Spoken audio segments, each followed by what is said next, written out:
नमस्कार मित्रों, स्वागत है आपका बड़ा बिजनेस छोटा इन्वेस्टमेंट में। किसी भी चीज से हमें पहली नजर में प्यार क्यों हो जाता है? क्योंकि वो देखने में सुंदर होती है, चाहे वो घर हो, गाड़ी हो या किसी भी कंपनी का ब्रांडिंग हो।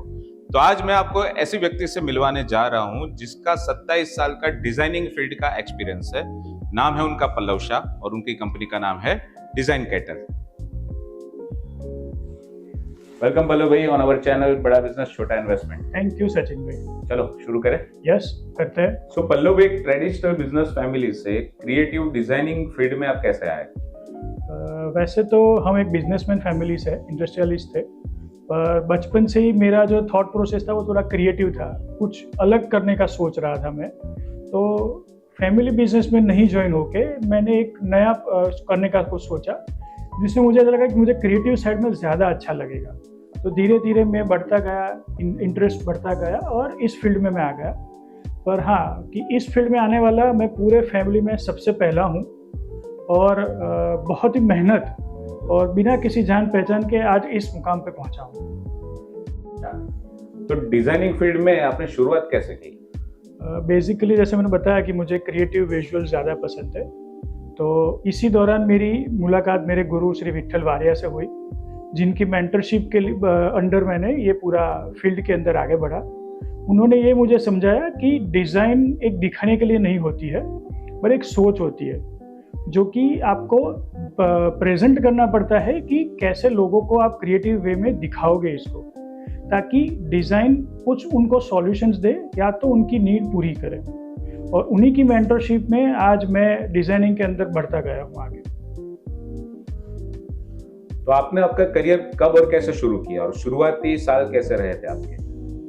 1998 में मैंने अपना करियर शुरू किया एज अ जूनियर आर्टिस्ट, और धीरे धीरे साल दर साल प्रगति होती गई और आर्ट डायरेक्टर तक पहुंचा। इस जर्नी के दौरान बहुत कुछ सीखने को मिला, क्योंकि एडवर्टाइजिंग इंडस्ट्री के ट्रेंड्स चेंज होते जाते रहे थे, तो हमें भी ट्रेंड्स के साथ सीखना पड़ता था। नए नए टेक्नोलॉजीज आई डिज़ाइनिंग के अंदर, सॉफ्टवेयर्स में वर्जन्स चेंज होते गए, तो एक हर रोज कुछ नया सीखना पड़ता था इंडस्ट्री में रहने के लिए। साथ में कि टीम मेंबर्स आते गए, तो नई टीम मेंबर्स जो आते हैं उन टीम मेंबर्स का भी नॉलेज हमें कुछ ना कुछ सिखाता रहता था। इस तरह से सीखना और सिखाना ये जर्नी में बहुत काम का है और बहुत मुझे मिला है। तो वैसे मैं बोलूँ तो जूनियर आर्टिस्ट से आर्ट डायरेक्टर का मेरा जर्नी बहुत ही सीखने वाला रहा है और बहुत ही लोगों को मैंने सिखाया भी है उसमें। एक बड़ी और अच्छी कंपनी में अच्छी सैलरी, अच्छा पद छोड़ के खुद का बिजनेस शुरू करने का आपको आइडिया कहाँ से मिला? बहुत ही अच्छा सवाल है, क्योंकि क्रिएटिविटी मेरी पहले से पैशन रहा है और मैं एक बिजनेस फैमिली से हूँ, तो एंटरप्रेन्योरशिप तो मेरे खून में है। तो और 17 साल तक मैंने जॉब के अंदर इसी इंडस्ट्री में, एडवर्टाइजिंग इंडस्ट्री में, तो एक ऐसा जुनून था, एक ऐसा पैशन था कि अब बहुत सीख लिया, अब कुछ खुद का करना है, क्योंकि आखिर में तो हम बिजनेसमैन ही है। तो और अगर दूसरों के लिए हम काम कर सकते हैं तो खुद के लिए क्यों नहीं कर सकते? यही एक सोच की वजह से मैंने अपना खुद का बिजनेस चालू किया 2015 में। तो आपकी कंपनी का नाम बहुत यूनिक है, डिजाइन कैटल। तो ये कैसे आपने सोचा और इसकी शुरुआत कैसे की? बहुत ही इंटरेस्टिंग आंसर है इसका, क्योंकि मज़ा आएगा। डिज़ाइन कैटल मीन्स हम कभी भी दो लोग मिलते हैं तो सबसे पहले हम क्या पूछते हैं, चाय पियेंगे, बराबर? और कहीं पे भी होंगे, और चाय कितनी देर में आती है? तुरंत आती है, गर्मा गर्म आती है। बस उसी थॉट प्रोसेस को हमने डिज़ाइन में सोचा है, डिज़ाइन के अंदर कन्वर्ट किया है। क्यों? क्योंकि मेरा इतने साल का एक्सपीरियंस है, मैं इतने लोगों को काम कर चुका हूँ, ब्रांड्स पे काम कर चुका हूँ, इमरजेंसी में भी काम कर चुका हूँ।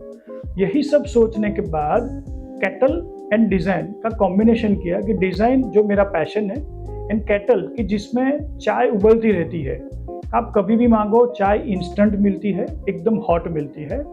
तो हमारी कंपनी भी आपको उसी तरह से सर्व करेगी कि आप आइडियाज़ बोलोगे कि हमें अर्जेंट में चाहिए, हमारी डिज़ाइन रेडी है, उबलती रहती है कैटल के अंदर, सिर्फ हमें आपको पोर करके देना है। इसीलिए हमारे कंपनी का नाम रखा है डिज़ाइन कैटल, और इसी को कंटिन्यूएशन में हमने रखा है इसका पंच लाइन कि हॉट आइडियाज़ ऑलवेज, यानी आप कभी भी मांगोगे गर्मा गर्म फ्रेश आइडिया मिलेगा और वो भी तुरंत मिलेगा। यही एक छोटी सी सोच है लोगों के और नाम के पीछे। सुपर। तो डिजाइन कैटल में आप कौन कौन से सर्विस प्रोवाइड करते हैं?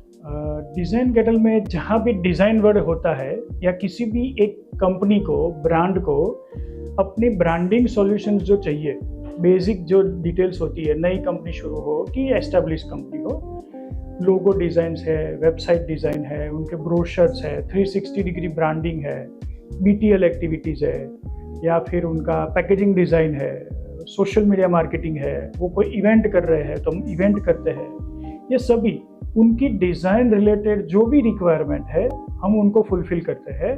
क्यों? क्योंकि हमारा मकसद है उनकी ब्रांड को असरदार क्रिएटिव की वजह से और अच्छे मुकाम पे पहुंचाना। तो वो जो भी सर्विस मांगते हैं डिज़ाइन की, वो हम प्रोवाइड करते हैं। तो जैसे आपने बताया कि आपको 27 साल का डिजाइनिंग फील्ड में अनुभव है, तो पिछले 27 साल में डिजाइनिंग फील्ड में क्या क्या बदलाव आपने देखे? बहुत सारे बदलाव आए हैं।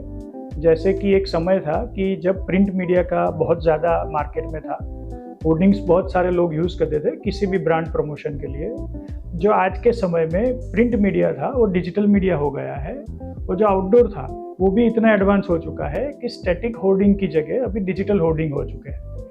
दूसरा, उनके साथ साथ कंटेंट में भी चेंज आया है लोगों के लिए। पहले सिर्फ ब्रांड दिखाने के लिए करते थे, अभी ब्रांड जो क्रिएटिव्स बनाते हैं हम लोग, उसमें कस्टमर को एंगेज करने के लिए या तो एक स्टोरी टेलिंग क्रिएटिव्स होते हैं, जिससे कि लोगों को और अच्छा क्रिएटिव मिलता है और पर्सनलाइज फील होता है। तो ये मेजर बदलाव है इतने सालों के अंदर। आर्टिफिशियल इंटेलिजेंस यानी AI, तो आने वाले सालों में डिजाइनिंग फील्ड पे AI का क्या असर पड़ेगा? इसके फायदे और नुकसान दोनों है। पहले मैं बोलूँ तो AI क्या कर सकता है, तो AI एक ऐसा टूल है कि जो इंसान को काम करने में ज़्यादा इजी बनाता है सब कुछ चीज़ें, जिससे कि आपका जो ऑटोमेशन वाला काम है, रिपीटेटिव काम जो वगैरह होते हैं, वो इससे स्मूथ हो जाते हैं। हाँ, इसकी वजह से कुछ जॉब्स पर असर पड़ेगा, लेकिन अगेन हमारे फील्ड में यानी डिज़ाइनिंग फील्ड के अंदर जब आपको क्रिएटिव आइडियाज़ चाहिए, इनोवेटिव आइडियाज़ चाहिए, तो वो इंसान ही ला सकता है, वो AI नहीं सोच सकता। जो मेन पॉइंट था इसका कि जो तीन पॉइंट्स मैंने जो फायदे बताए आपको, जो मेजर फायदे हैं, एक तो कि ऑटोमेशन वाला काम जो भी है वो इजी हो जाता है। दूसरा, आपको टारगेट ढूंढने के अंदर यानी टारगेटिंग जो बोलते हैं अभी हम सोशल मीडिया के अंदर, वो टारगेटिंग AI बेस से इजी हो जाता है।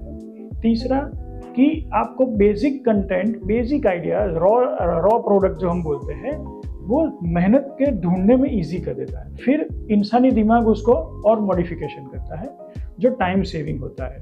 ये 3 मेजर बेनिफिट है AI के। जैसे फायदे मैंने बताए, उसी तरह से इसके नुकसान भी है। 3 मेजर मैं नुकसान गिना सकता हूँ AI की वजह से जो हो गए मार्केट में, एडवर्टाइजिंग इंडस्ट्री में। वो है, एक तो क्रिएटिविटी की कमी, कुछ भी नया जो इंसानी दिमाग दे सकता है वो जल्दी नहीं आएगा।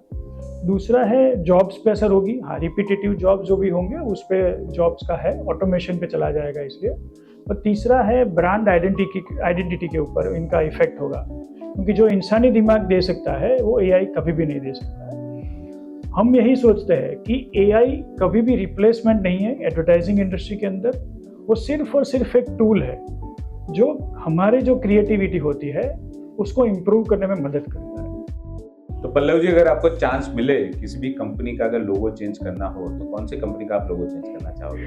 Vodafone idea. वाह! क्यों? क्योंकि ये क्वेश्चन सबको रहेगा, क्योंकि इतनी बड़ी ब्रांड है।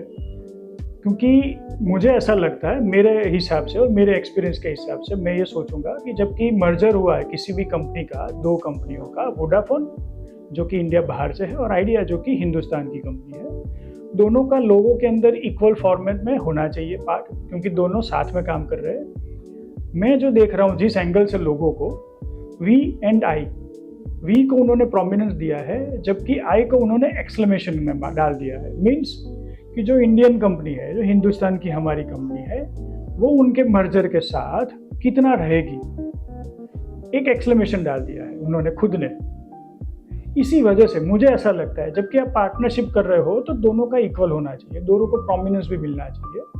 जबकि ये मुझे ये सिखा रहा है या दिखा रहा है कि हम इनके साथ कितना रहेंगे वो हमें भी नहीं पता है। जो बाहर की कंपनी है इसलिए उन्होंने ऐसा किया है, उनको ऐसा लगता है कि आइडिया यानी आइडिया है, मैं बड़ा हूँ, जबकि नहीं है।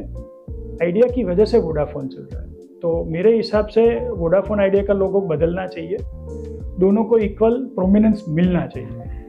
तो जैसे आपने बताया आपको 27 साल का एक्सपीरियंस है, जिसमें 17 साल जॉब का और 10 साल से आप अच्छे खासे बिजनेस में हो, तो युवा वर्ग या नई पीढ़ी को आप क्या सलाह देना चाहेंगे कि उसको बिजनेस करना चाहिए या जॉब करना चाहिए? जॉब ही करनी चाहिए, 100% जॉब करनी चाहिए, पर एक्सपीरियंस लेने के लिए। क्यों? क्योंकि एक्सपीरियंस नहीं मिलेगा तो आगे बढ़ नहीं पाएगा। एक्सपीरियंस होने के बाद अगर आपको लगता है कि आप कैपेबल हो और अपॉर्चुनिटी मिलती है आपको बिजनेस की, तो करनी चाहिए। क्यों करनी चाहिए? क्योंकि मार्केट में बिजनेस तो बहुत है, मगर अगर आपको फील हो रहा है कि नहीं मैं बिजनेस में आ सकता हूँ, मैं एक एंटरप्रेन्योर बन सकता हूँ, तो आपको 100% जॉब की जगह बिजनेस में आना चाहिए। अगेन एक ही बात मैं वापस बोलूँगा, जॉब अच्छी ही है, पर अगर आपको कॉन्फिडेंस है, आपको भी एंटरप्रेन्योर बनना है, आपको जॉब प्रोवाइडर बनना है, तो आपको बिजनेस में आना चाहिए। थैंक यू पल्लव भाई, बड़ा बिजनेस छोटा इन्वेस्टमेंट को समय देने के लिए। रिसेंटली डिजाइन कैटल के 10 साल पूरे हुए, मैं आपको शुभकामना दे रहा हूं और मैं चाहूंगा कि आपकी कंपनी के 100 साल भी पूरे हो इसी तरह से। So thank you very much. Thank you Sachin भाई, आपने भी मुझे इतना समय दिया, तो आपको भी बड़ा बिजनेस छोटा इन्वेस्टमेंट को भी एडवांस में बहुत सारी शुभकामनाएं कि आप भी हमारी तरह हमारे साथ ही 100 साल भी कंप्लीट करें। तो हमारी ओर से भी आपको शुभकामनाएं। Thank you.